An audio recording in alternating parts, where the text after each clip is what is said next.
teaching.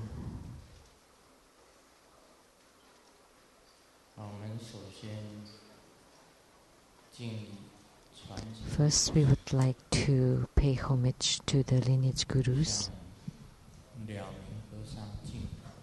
to the Venerable Monk Liao Ming,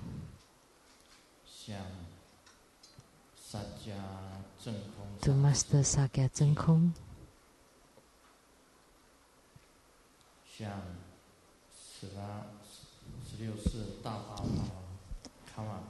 to the 16th Dharma King Karmapa, we pay homage, and to Master Thupten Dorji, we pay homage.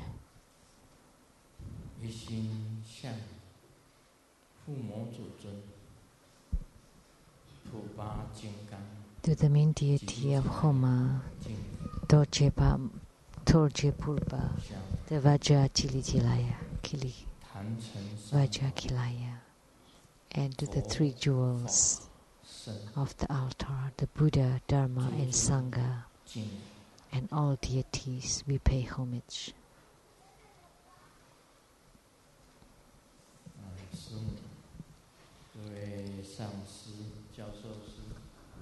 Simu, all Dharma masters, Dharma educators, Dharma teachers, Dharma lecturers, Dharma assistants, temple directors, all disciples present here and over the webcast.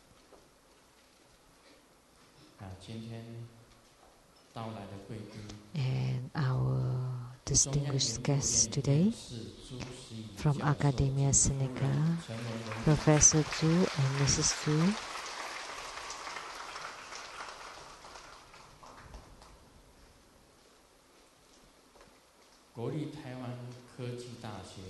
From National Taiwan University of Science and Technology, Professor Lin.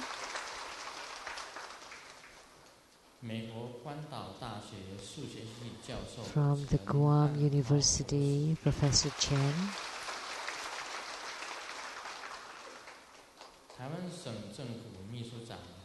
From the Taiwan government, the Chief Secretary Cheng.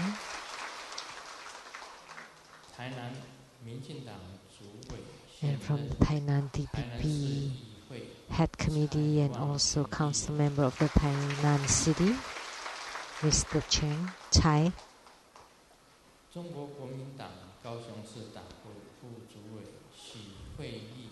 And from the KMT Party, Kaohsiung City, the Vice Chair Xu. And a well-known host to the TV talk show, Mr. Tai Ziyuan. Producer to the Feng Sun Wu Suang, Mr. Li.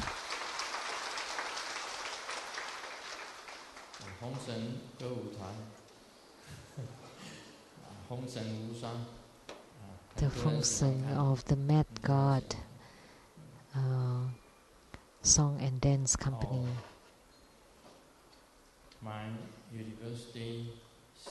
There are a lot of people watch the TV shows. And from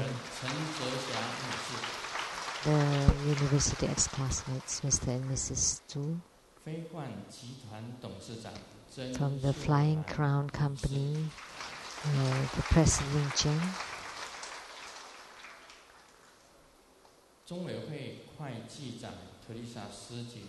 The head accountant to the Buddha Foundation, Dharma Sister Teresa, and her husband, Mr. Larry Piercer.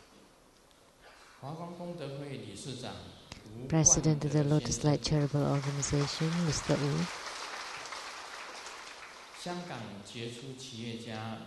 The notable businessman from Hong Kong, Mr. and Mrs. Lei.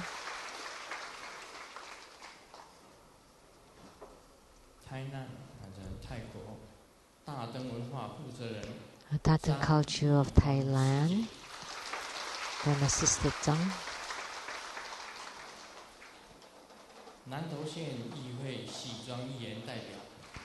And the representative of the councilwoman of Nantou County. Producer from the CTI TV, Illuminating Your Heart, Ms. Rebecca Su.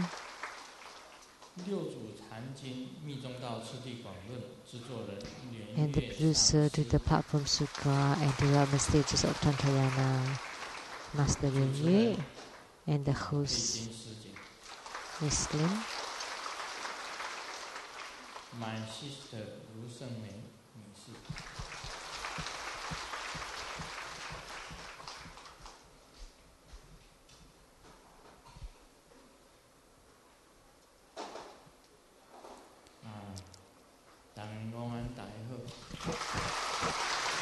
Good afternoon. How do you do?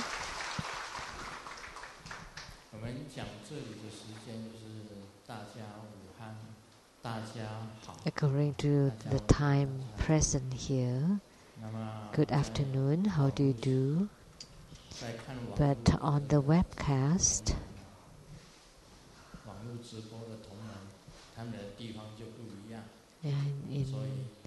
they are on a different time zone, so may all be auspicious for everyone, not just for them, for everyone.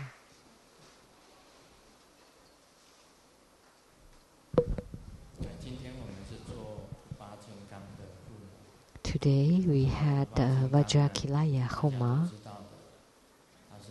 and as we know, Vajrakilaya is a very important Heruka, or Dharma protector in Tibetan Tantrayana.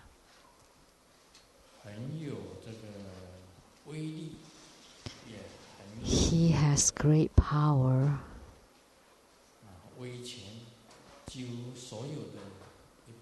and very wrathful that all tantric practitioners would know of Vajrakilaya. Very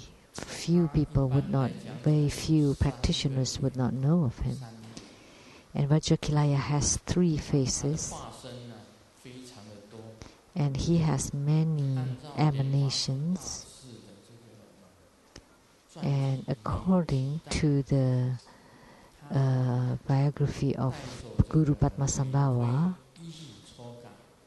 when he brought his consort Ishijokal, leaving Tibet to go to Nepal, to mountain caves, at that time Vajrakilaya appeared, and at that place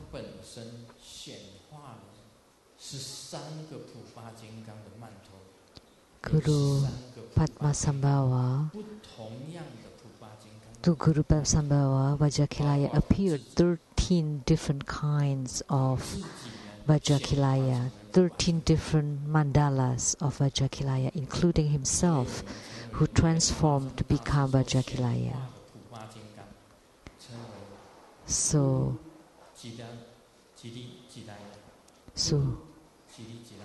Guru Jili-Jilaya is the Vajrakilaya that was transformed from Guru Padmasambhava. So he has 13 altars, 13 different postures, 13 different forms and appearances. And Guru Padmasambhava once taught Ishijokal to practice Vajrakilaya. So I heard that Vajrakilaya descended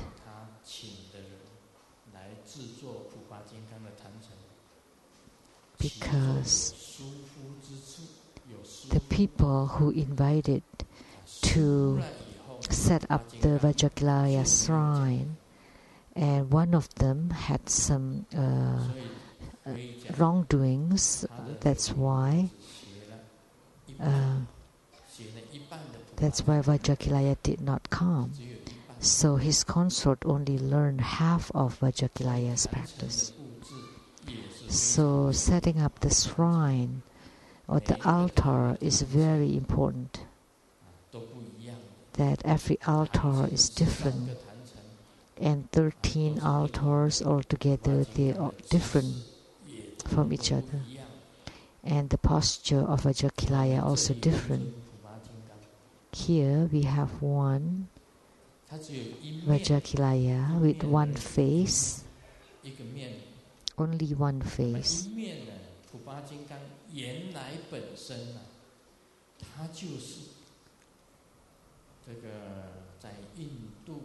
Vajrakilaya was originally the boss or the head of the 8 great cemeteries in India. So related to cemeteries, to death. And for us in the Taiwan temple, it's easy to visualize because as we are leaving the temple, there is a cemetery there. The cemeteries here are hygienic, but in India, the corpses were being taken there by the carts, manual or human carts or animals' carts. And then they just took them there and then abandoned. So those kind of cemeteries were very scary because the corpses are all over the ground. They were not even buried.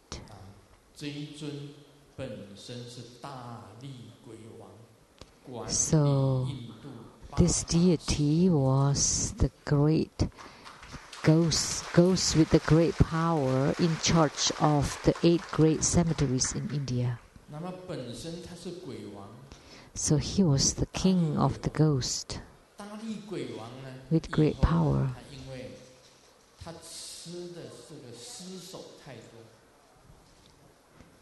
Because he ate too many corpse heads, so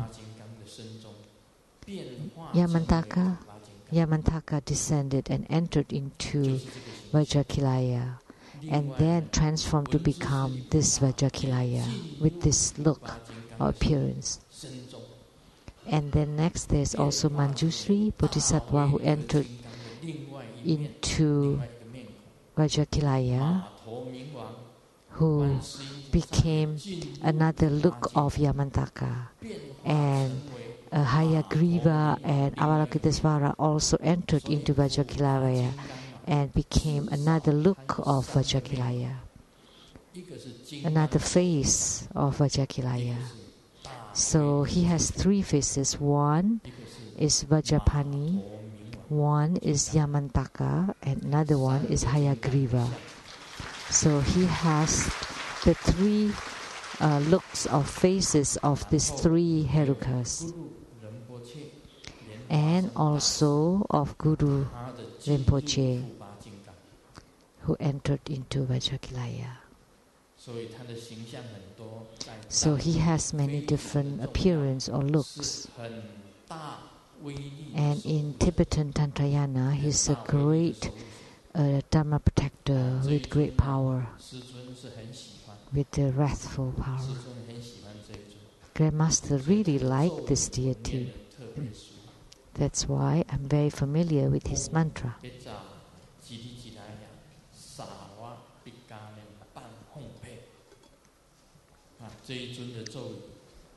The mantra of this deity. He could fly. He has wings and as fine as the arrows, and he could fly.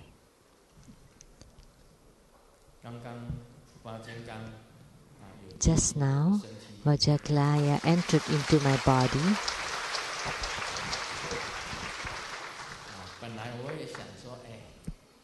At first I thought, learn to be like Vajrakilaya, opened my wings and flew.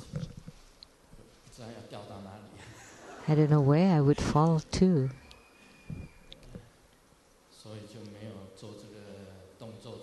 So I didn't did the action, otherwise I would have flown. So Vajrakilaya entered into Grandmaster's bodies, and also descended upon all of your bodies. 那么他有这个咒语，就是 And his mantra,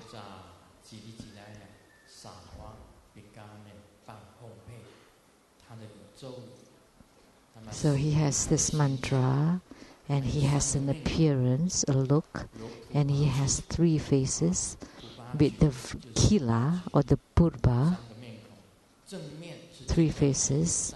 The front face is Vajrapani, and 2 other faces. One is of Yamantaka, another one is of Hayagriva. He has 3 faces.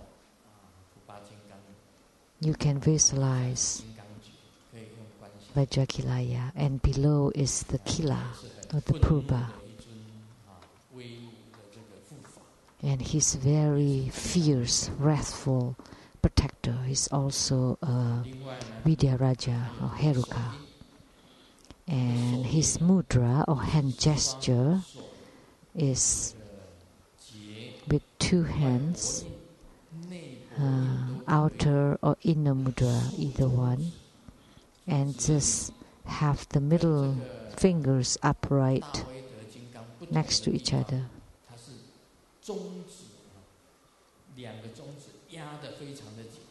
The difference between his mudra and Yamantaka's is that his mudras, the middle fingers, are touching each other very tightly from top to bottom. But for Yamantaka, is forming a little bit of a curve.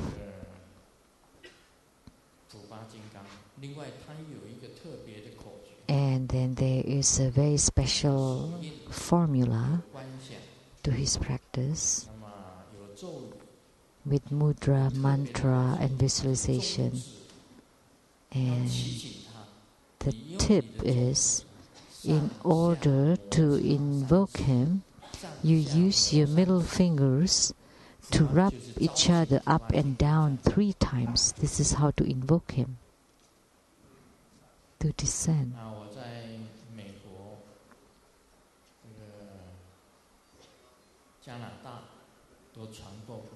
And in United States and Canada, I have transmitted Vajrakilaya's Dharma practice, and also in Taiwan Lei Tsang Temple. And in Sheng-Yen Lei Tsang Temple in Toronto, host abbot is Master Lien Xiong. And Sheng-Yen Lei Tsang Temple in Toronto is the biggest temple in the North America. Up till now, it's the biggest one. It is in Toronto.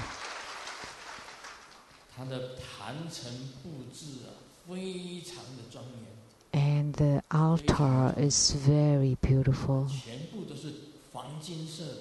They're all golden.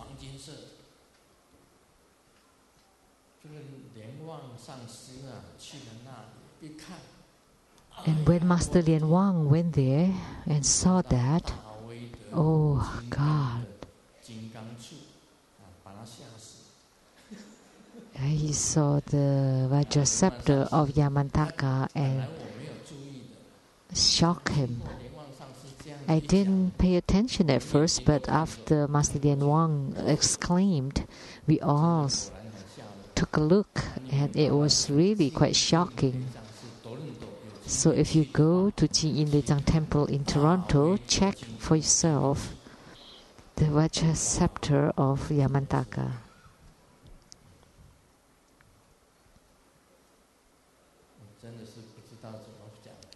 It really is beyond words.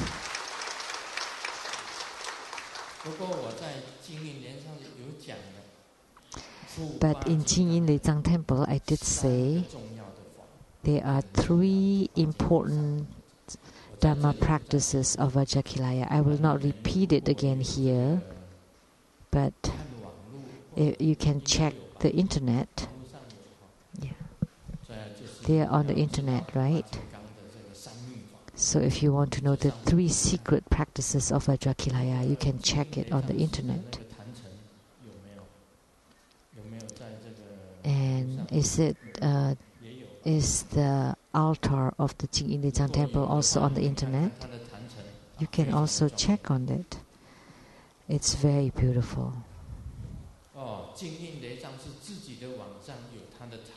So at the Sheng-Yen Lei Tsang temple website, they have pictures of their altar.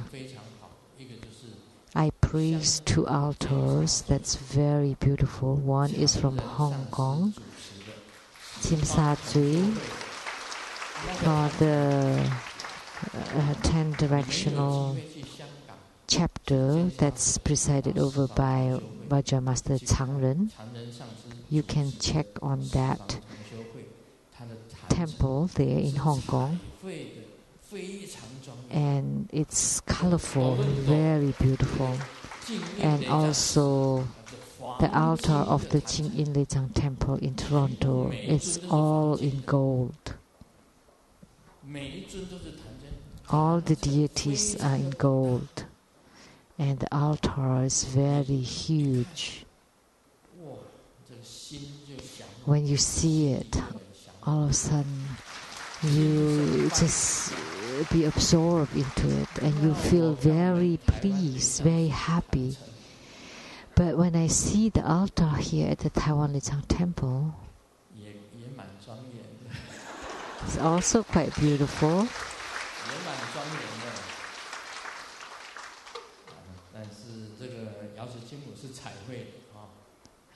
But the Golden Mother is with colors. It's all mixed together. But the Vajra protectors are quite dark. Maybe it's been there for a long time. Actually, you could set up a shrine to be very beautiful, and it can attract the hearts of all beings. And as soon as you see it, you would feel elated, and it generates great Dharma power, great joy. And it would be famous all over Taiwan.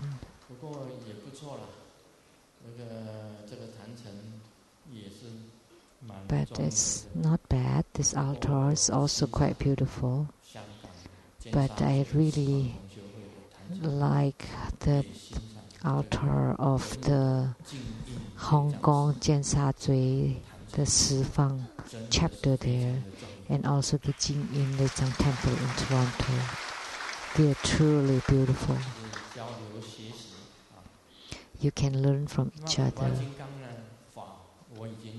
And I have taught the Dharma practice of Vajrakilaya before, so I will not repeat them again here. And Vajrakilaya is truly a deity with great power and a great wrath. And I hope that you respect this deity, that if you can make offering to him, that's very good. One time, someone had a daughter-in-law who could not carry on the pregnancies. Sometimes she has miscarriages or the baby died in womb. And then I taught him, one is using the shield of Kala Chakra, the Kala Chakra shield placed at the 4 directions of the house. And after several miscarriages, this time, let's congratulate them because the baby will be born successfully.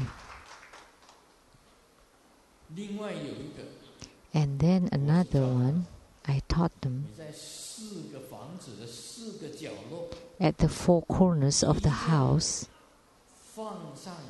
you place the purba or the kila of Vajrakilaya and recite the Vajrakilaya mantra.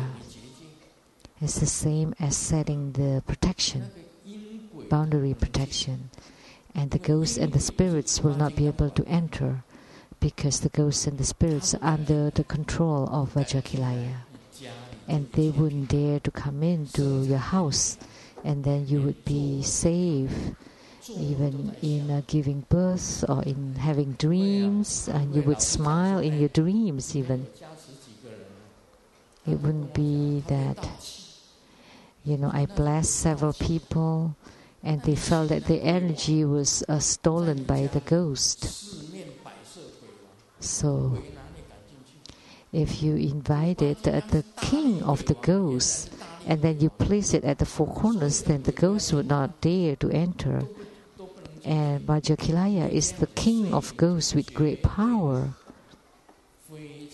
So, by placing him in your house, then you would have great dreams.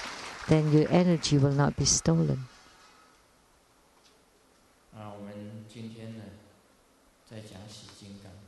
So today we will continue to talk on Hevajra, chapter 35, on the realization of the great completion.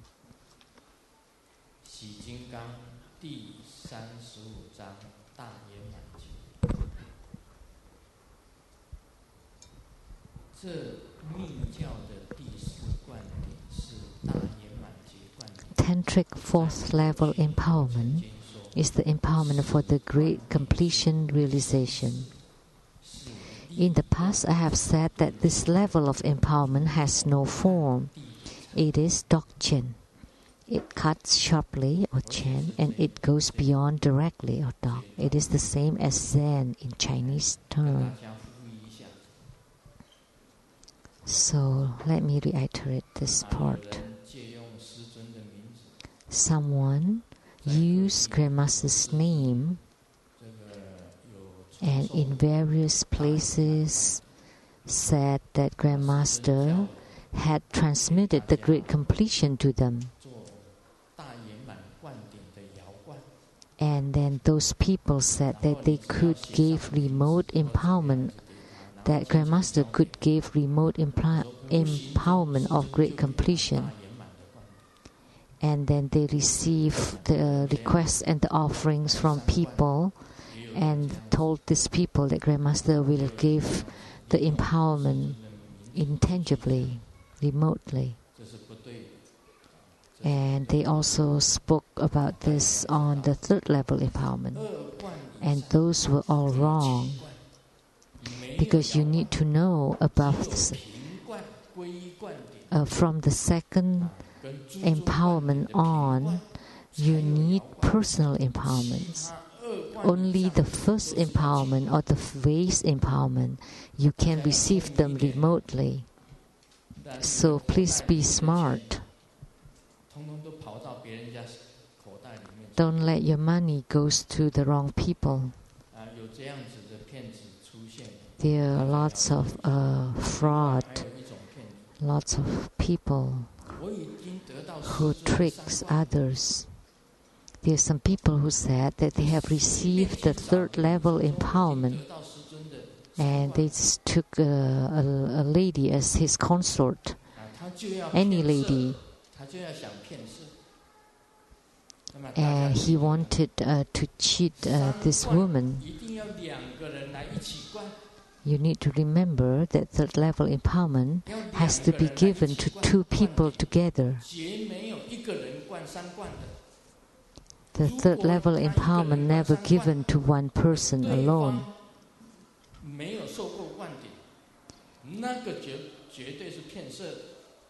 And if he wants to do the third level empowerment and the empowerment only given to one person and not the other, that's definitely a lie. That's cheating. Please remember, there are only a handful of people who have received third level empowerments in True Buddha School, not many at all. So don't believe those people who say it lightly. And in order to receive the third level empowerments, the couple have to come together. The man receiving the Dakini empowerments, the woman receiving the Dakini empowerments and the man receiving the Heruka empowerments. So there is no such thing that a woman would call himself a consort without receiving the Dakini empowerment. So there are a lot of frauds and lies in this world. Please be very careful. If you hear a man said that he has received the third level empowerment from Grandmaster and ask the woman to do it, that's wrong. They would fall into hell, Hevajra hell. And the next point is in the evening when I give blessings on the heads after dinner, and during the blessings there are a lot of ladies lining up in front, and their people don't know whether they're disciples. The man is at the back and the woman is very beautiful.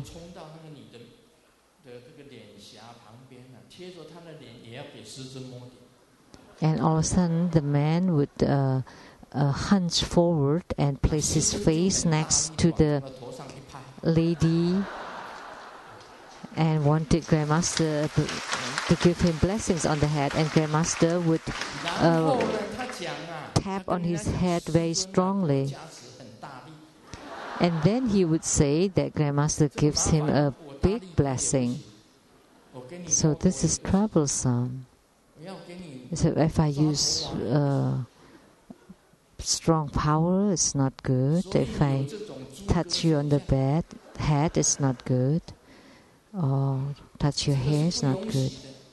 So there are men like this who took the chance.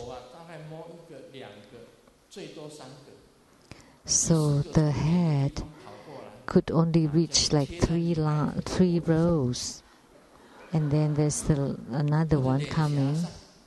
They would place his face next to a lady's face. So please be careful. If you're caught, you could be sent to the police station and charged for sexual harassment.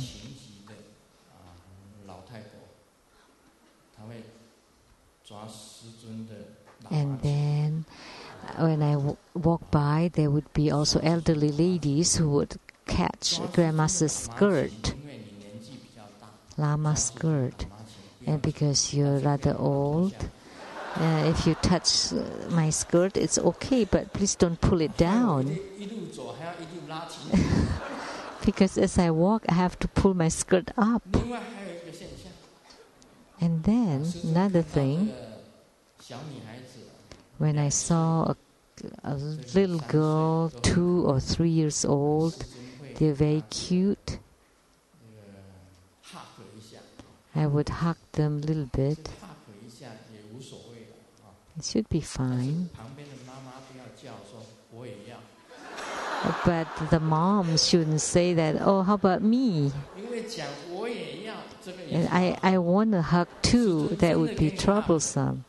If Grandmaster really hugged you, then you would charge me with sexual harassment. That would be troublesome, right? You know, sexual harassment is a troublesome problem. So Simu set a rule. Only under 5 years old, Grandmaster could hug both boys and girls. And above 5 years old, it's not permitted. Actually, for me, I don't care. As long as you're cute, I would hug you. That's fine. There was a young girl who would always cry out, Grandmaster, you're so cool and handsome, every time I walk by. And when I heard that, I would be elated. And then couldn't help myself but to hug her. And that's okay. That's normal. but not too many. If I hug everyone, then that wouldn't be good. So that's what's happening with the blessings.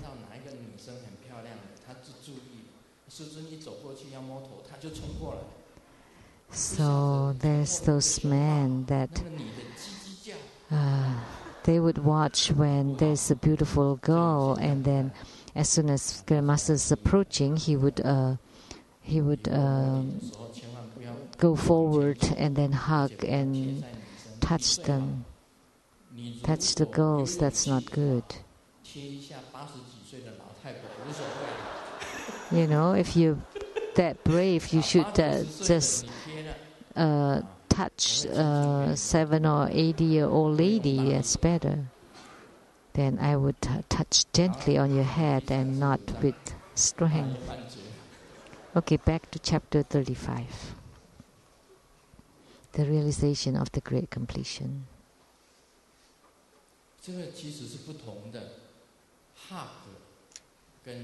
Actually, hugging and sexual harassment are two different things.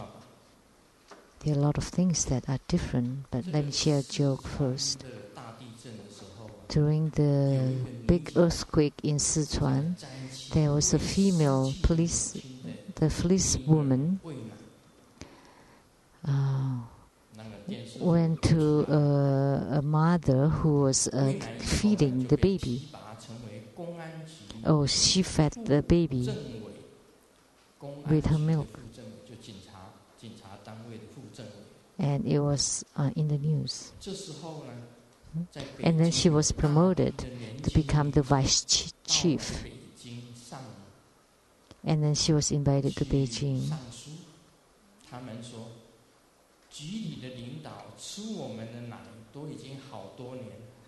And her subordinate went to Beijing and complained, said that this woman had sucked on our milks for many years. Why? Can you explain this?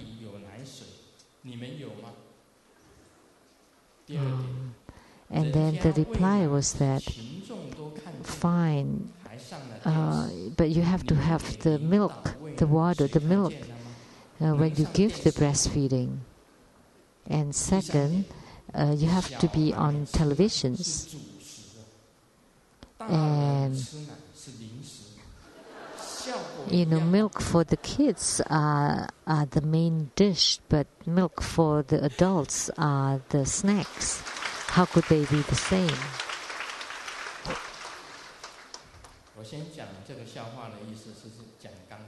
So the meaning of telling this joke is like what I said about the blessings on the head earlier.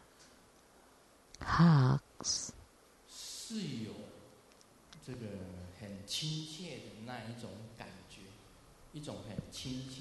has some intimate closeness or warmth. Hugs doesn't mean sexual harassment. It's different from sexual harassment.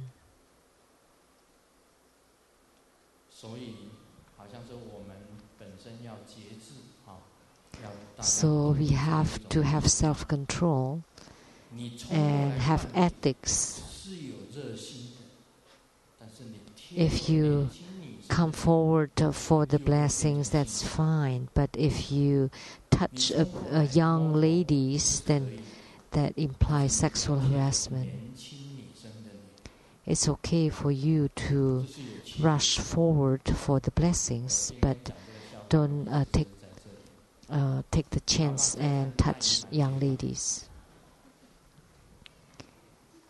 So now let's back to the realization of the great completion. So this great completion is actually the enlightenment or the true understanding of the mind and seeing the Buddha nature. So in Tantrayana, we also have this, to see our own Buddha nature true nature. So understanding the ultimate truth, or the true understanding, or seeing our own Buddha nature. So the great completion realization is the true understanding of the ultimate truth of the mind and seeing the Buddha nature. And this has no form. It cuts sharply, or in Tantrayana it's called Chen. And talk, it goes beyond directly, that's talk. So in Chen, it cuts all your thoughts to become no thought. When it becomes no thought, then there would be light. At first it was empty, and then there would be light inside emptiness. So that's emptiness and light. In order to reach true emptiness, light would appear naturally. This is the theory of Zen. A lot of people do not know this. Last Sunday in Taipei, we performed Ushna Vijaya deity.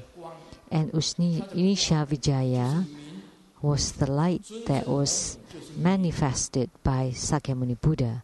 So Ushnisha Vijaya is light. When it did not appear, it was empty, and when it appears, it was light. So why we have to learn Zen or meditation is to let the light appear. When you practice Dzogchen,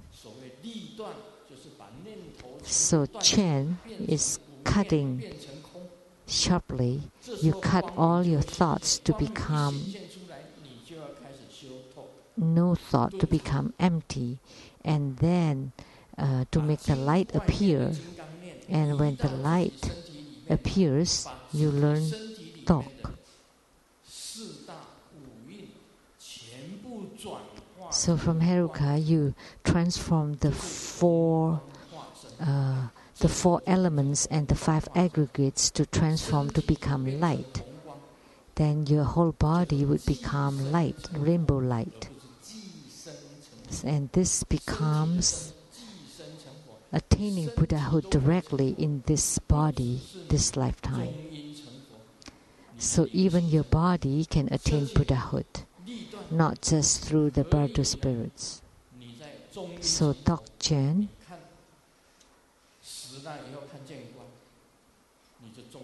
so in Bardo spirits, after you die, you enter into Bardo, and then you can become light and become Buddha, enter Buddhahood. But when your 4 elements and 5 aggregates completely become light, then your body transforms to become rainbow light, and this is called attaining Buddhahood directly in this body, in this lifetime. So that's why do we have to meditate? Meditation is to let you see your own Buddha nature. And Chen, cutting sharply, is to transform your thoughts to become emptiness. Once it becomes empty, light would appear naturally. And that's the clear light. It's called clear light. And when light appears, that light is your own Buddha nature. Finally, you see your own Buddha nature.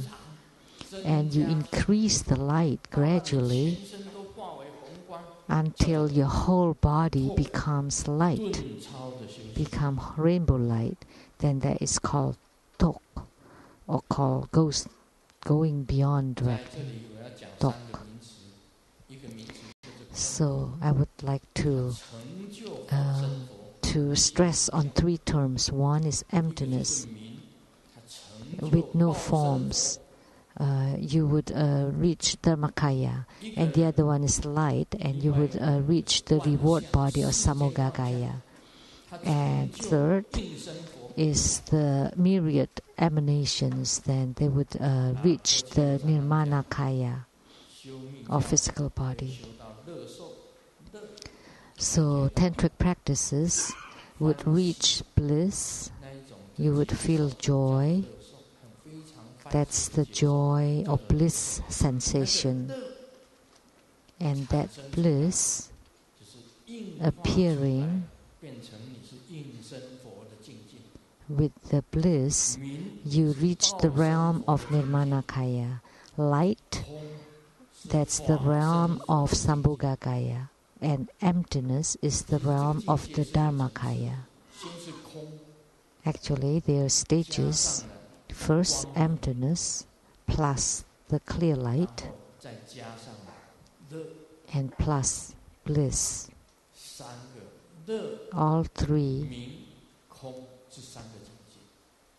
are three realms. In the three realms, they're divided into the realm of desire, bliss. The heavenly realm of desire is the place where, the realm where we can enjoy bliss. And the heavenly realm of form is the realm of light. And the heavenly realm of no form is the realm of emptiness. There are the three realms. And above, going further, you become the Dharmakaya, Sambhogakaya, and Nirmanakaya. The Buddhas within three bodies. They all transform from emptiness. From emptiness, it can become clear light. Clear light can become bliss. And bliss is all the emanations of everything on the earth, on the great earth.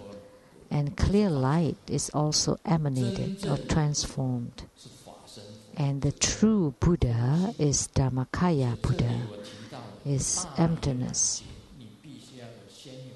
So the great completion realization, first you need to have this concept. And then you can gain the true understanding of the ultimate truth of the mind and seeing the Buddha nature. If you comprehend this, then you could reach that. So, Master Lian Wang, can you see light? Yes.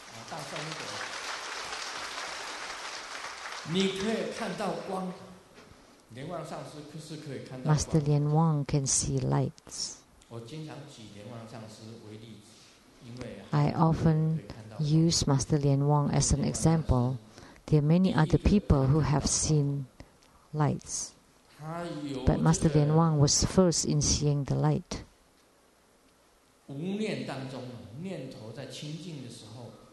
When you have no thoughts, when your thoughts are pure, you can see lights. And then you can change the lights to become Vajra chain. And you can move the Vajra chain into your body and to enforce it with all kinds of lights. And then to transform all the 4 elements and 5 aggregates to become light. And that would be the rainbow light of Guru Padmasambhava. So today, as I entered and went upstairs after the consecration, upstairs, I washed my face. As soon as I closed my eyes, I saw lights.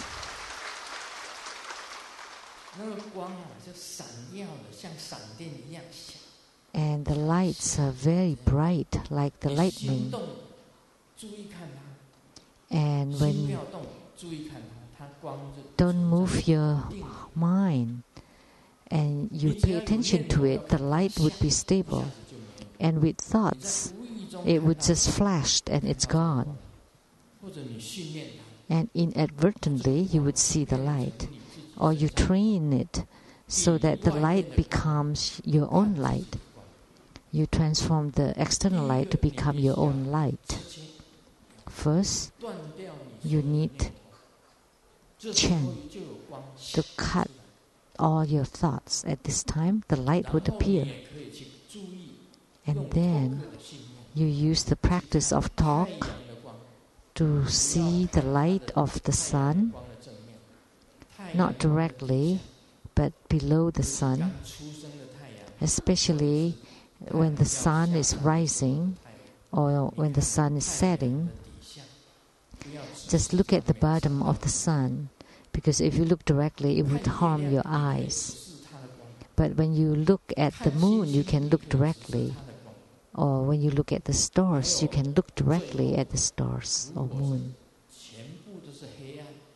And when it is completely dark at night with no moon, you can lit the inner fire,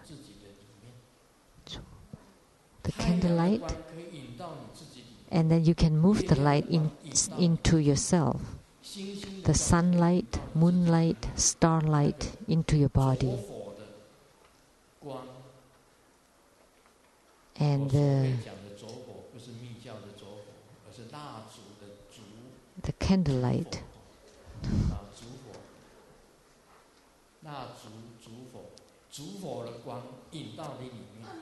And you can also move the candlelight into your body. And then close your eyes, think of the light to appear inside your body. And continue to accumulate them. That's practicing Dokchen. That's practicing Dok. That's the way, the method to practice Dok. There are many methods in tantric practices. There is also the black retreat, which means you enter into a place with no light whatsoever, completely dark.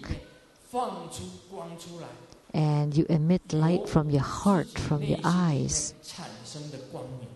So from your inner heart, you generate the light. That's the dark black retreat. And when you can chant, cuts all your thoughts. And then when no thoughts, the light would appear, and then you catch the light and then enter into your body, and your body would be full with light. And to move the external light into your body. And then to transform your 4 elements and the 5 aggregates completely to become rainbow light. And that's the highest accomplishments of tantric practices. It is the rainbow light accomplishment. In the ancient time, there are many tantric yogi or yoginis who like to practice in the cemeteries. The cemeteries charged by the Vajrakilaya. Why? Because they want to kill their own mind and thoughts. Only when the thoughts die, you can see clear light. That's the best place to practice. You have no dispute, no contention with the world. Everything is the realm of the dead. And it's the end of the human life. What are you fighting for? What are you angry for? Do you still have anger? Do you still have greed? Do you still have ignorance? They're all gone immediately. At that place, it's easy to cut off all thoughts. Why is it easy to practice in cemeteries? Because you need to know that the end of the human life, that's the end of human life. That greed, anger, delusion have no use. You have to let go of all of them. And in your heart, there's no greed, no anger, and no ignorance. You just want to master life and death. And this is the best place to practice chant, to cut off all your thoughts. So the ancient yogis like to practice in cemeteries, and that's why. They don't have desire for anything else. What they wear is the corpse's wrappings. My pronunciation is not accurate. 发音不标准，所以这个叫裹尸布，穿的是裹尸布。 So what they wear is the cloth for the corpses, and what they eat is the offerings made to the corpses. And the Dharma seeds are the corpses.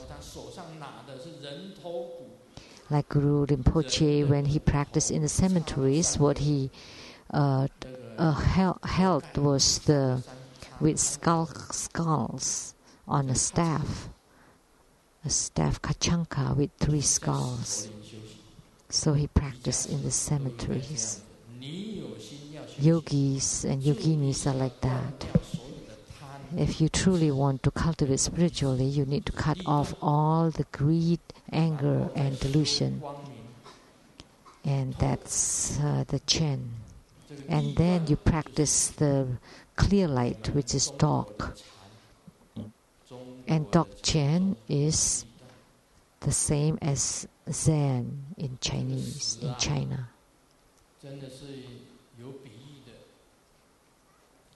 So there's an analogy to death. I've said this before, that a couple is fighting, arguing with each other very badly.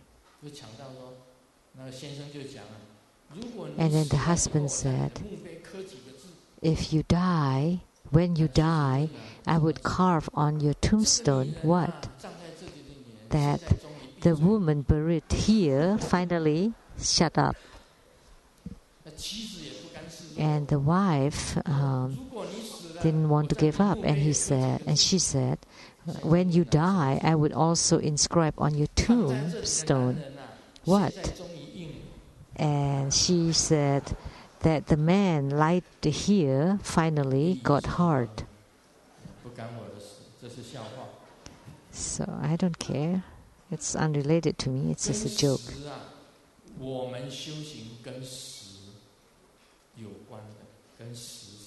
So our spiritual cultivation is related, connected to death, because we know that the end of our road is empty. So be mindful of that end path. And when you practice in cemeteries, you see that everyone, the end of everyone is there. Everyone lay there.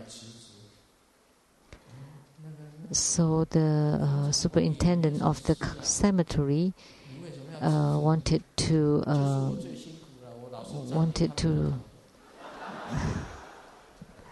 quit and asked why. He said, I'm the one who's tired. Everyone lie down. I'm the one who's standing up. Actually, when you lie down, then means you die. So that's why be mindful of death. I remember one time when I visited Master Changren's house. He had a huge character at the head of his bed, which is death.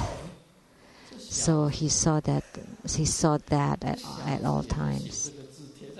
And when I saw that, this guy could also write this death on the head of his bed. Master Changren, right? In the past, he had this death character at the head of his bed. So what he meant that he is mindful of death. So he would not give rise to greed, anger, and delusion. Then he could cut off those, and then you would be able to see light. So in Zen Buddhism too, you have to cut off all of your thoughts. Only then clear light would appear. Otherwise, it would not. Yeah, so that's the Zen in China, of China.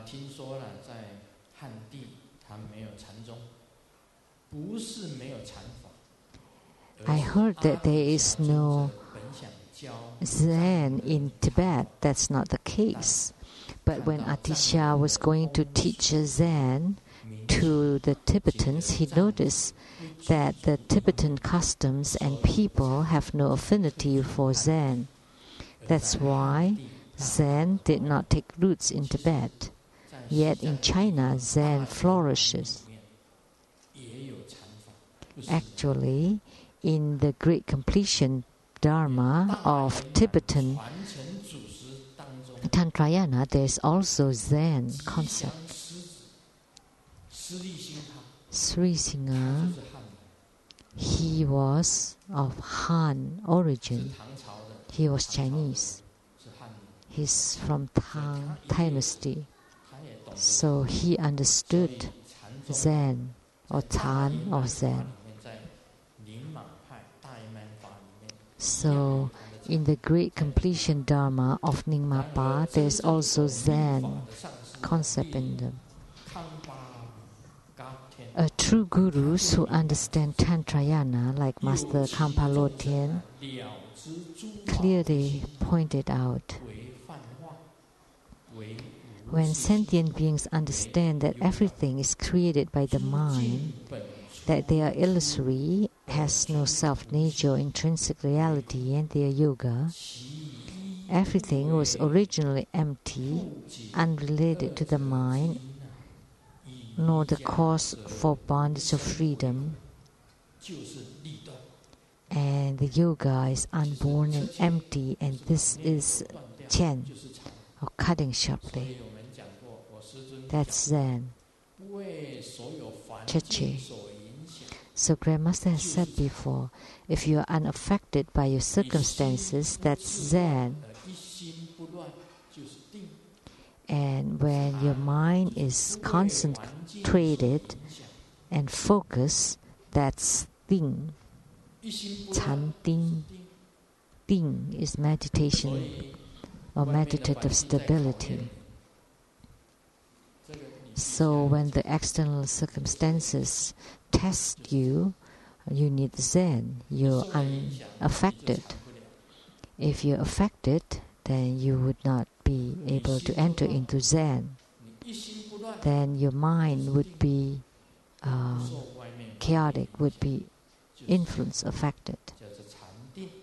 So, and Ding or meditation is you are focused or concentrated.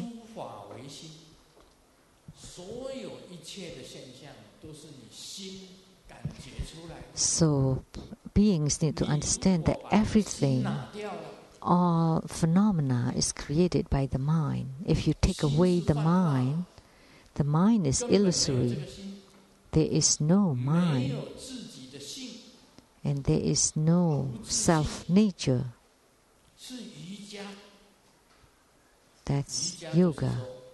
And that means yoga is the Buddha nature and I are united. Buddha and I are together. The Yidam and I are together. All circumstances and everything was originally empty, unrelated to the mind. And you don't need to be held bondage, and you don't need to be freed. So at this time, you have great mastery. You're not tied or you're not freed. So this Ren Yun, meaning going with the flow with great mastery. So that's Chen, cutting sharply. So you just do everything according to what comes, to the affinity. So it's unborn. There's no thoughts, or the thoughts do not affect you. That means it's unborn. It's also empty, and this is all called Chen, or cutting sharply. So now you understand?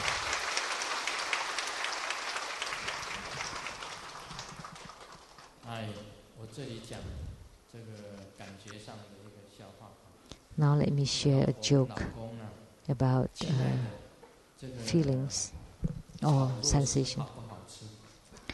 The wife asked the husband, so how about the minced meat? Is it good? And the husband said, so-so. And how about this fried fish? Acceptable. And then the wife asks, how about the tofu? Well, just so-so.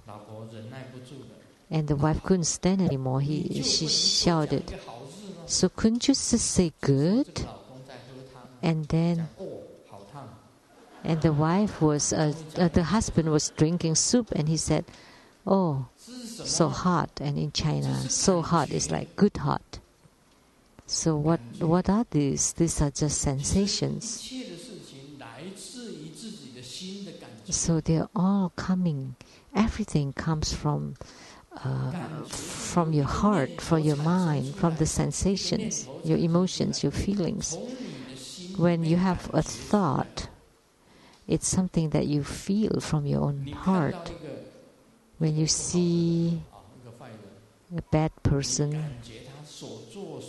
you would feel that whatever he does is bad. And then if you meet a sage and you think he's a good person, and you feel that he's always good. So they all comes from your own feeling. That's why everything is created by the mind. And bad and good is all in the thought. If you want to do good, it's very easy. You praise other people. You want to do bad things, it's very easy. You slander them. Whatever that person does, it's bad.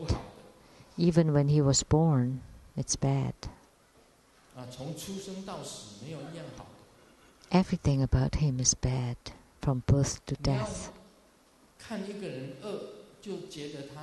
So if you think someone is bad, then you would think everything bad about him. And if you think someone is good, then you think everything about him is good. But actually, this good and bad is just with a line of thought. It's very easy to change the bad into good. If you think of it as good, then it is good. If you think of it as bad, then it is bad.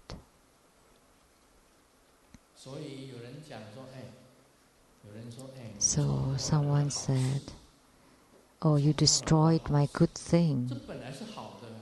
It was good. And then you treat it as bad, it becomes bad. Didn't you ever hear that before? I opened the door and I said, I destroy your good things. But if it's good, it's good. Why do you think of it as bad?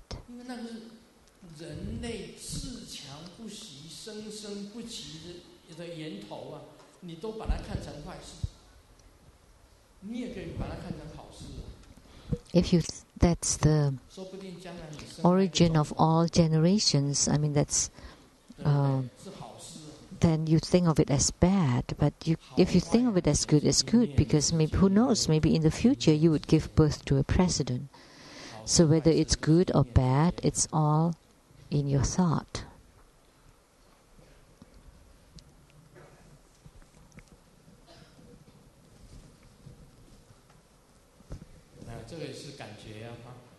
This is also about feeling. One time we had lunch in a cafeteria, and the manager asked, Li, you've been at the company for a long time. How do you feel? Do you learn anything? And then Li thought about it. When I just got here, I didn't understand anything. I didn't understand a fart. But how about now? Now, this is a Chinese word. I don't understand a fart. It's all the same. It's just a feeling. It's just all in the perception. When your mind died, you have no feelings whatsoever. And you stop all your thoughts.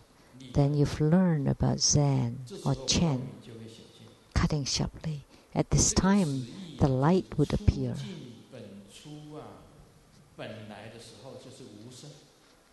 So this is the original realm is unborn, nor not unborn and dynamic. These are the three doors of liberation. In yoga and awakenings, the realm has no determination. Through meditation, it is easy to determine. Through the illusion of non-generation, of bondage versus freedom, it is determined. This is very difficult to explain. But talking about unborn, when you have no mind, that's the same as unborn. If you have mind, then that's born. So ordinary people, because they do not understand this, that's why they have strings attached. They are tied, held bondage, restricted. Why? Because you don't understand this. You don't understand about emptiness. That's why. You have strings attached. And Hevajra stand is born and unborn, or arising and non-arising. So, born is born. Why do you also say unborn? Sheng-Yen is sitting here now, so that's arising or that's born. But I also say I'm unborn or non-arising. Why? Because I have gained enlightenment toward unborn. So that's why this is arising and non-arising. And Hevajra is between arising and non-arising. He was originally non-arising, but when he showed his appearance, then that's arising. And the arising is being emanated. So Sheng-Yen Lu sitting here, remember, this is also emanated. He was originally non-arising, but now he's sitting here, so that's being emanated. And he's changing at all times. When I was 10, I wasn't like this. When I was 20, I was young and handsome. When I was 30, I got married. I have pimples all over my face. When I was 40, I went to America went into retreat. I wasn't like I was when I was 20, and then 50, 60, 70. Now I'm 70. I don't look like when I was 20 or 50. Now I'm 70 already. In the future, 80, 90, 100.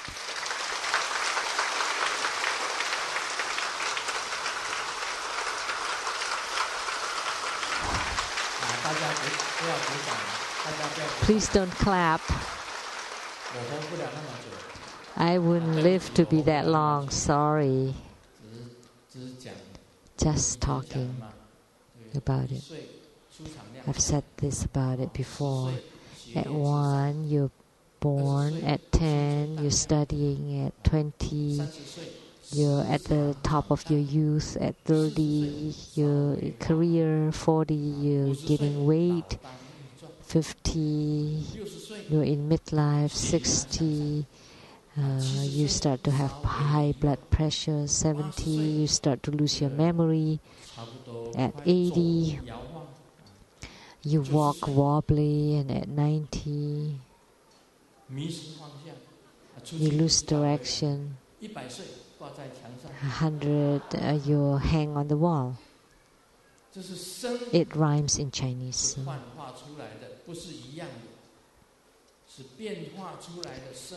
So arising is emanated illusion. So the lineage guru is non-arising. Only then it is accurate.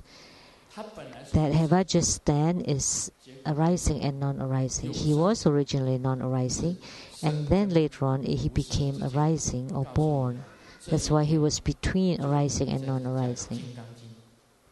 So this chapter is the same as talking about the Diamond Sutra or the Heart Sutra. You need to comprehend it. So if you don't understand the Diamond Sutra, think about this arising and non-arising. The so-called Sheng-Yen Lu is not Sheng-Yen Lu because he is not Sheng-Yen Lu. That's why he is Sheng-Yen Lu.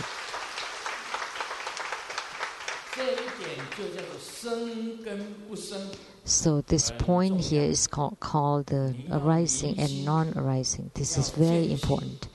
In order to gain the true understanding of the mind or to see the Buddha nature, you start from this point.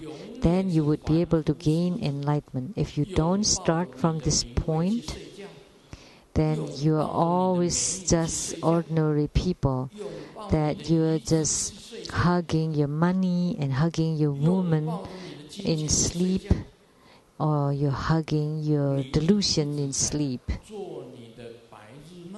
And you continue to dream, daydream, night dream, all together.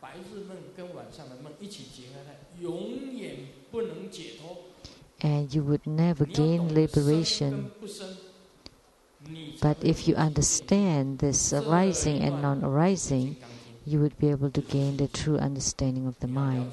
So this piece here is about the Diamond Sutra and Heart Sutra. You need to comprehend this. So what was said in the Diamond Sutra is this issue. Sakyamuni Buddha never gave Dharma teaching because he was unborn. Sakyamuni Buddha never turned the Dharma wheel because he was unborn.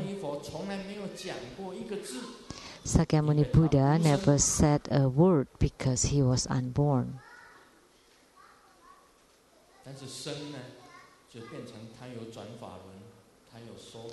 But in born or in arising, he did turn the Dharma wheel, he did give Dharma teaching for 49 years, and he gave a lot of Dharma teachings.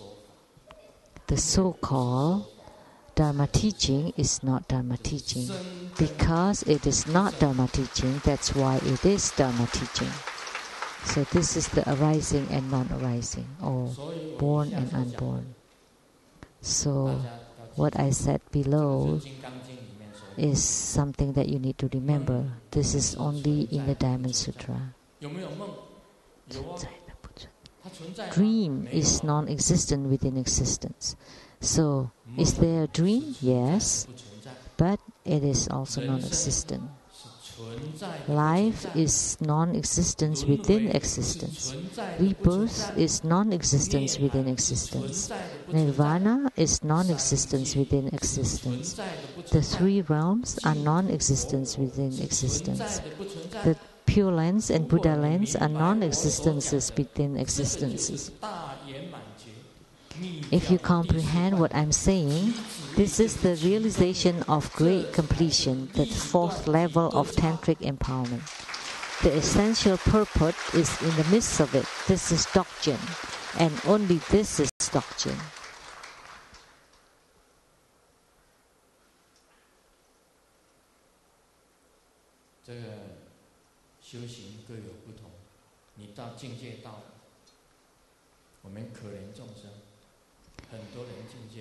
Spiritual cultivation have different stages.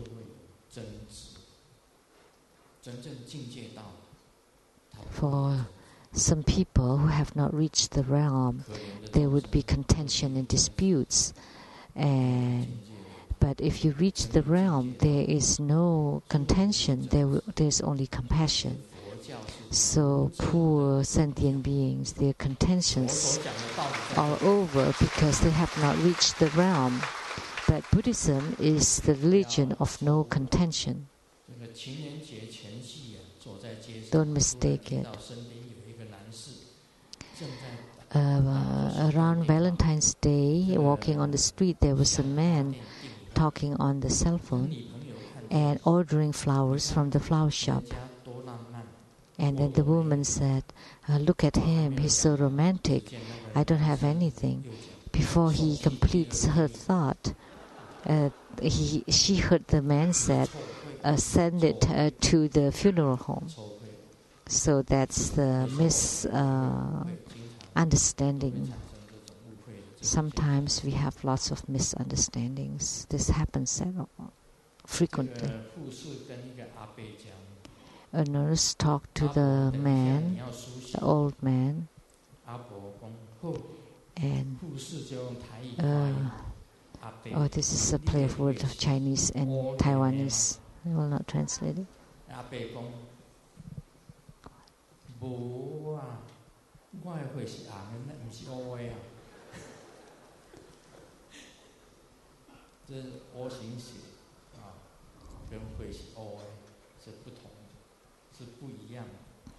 This is Chinese words.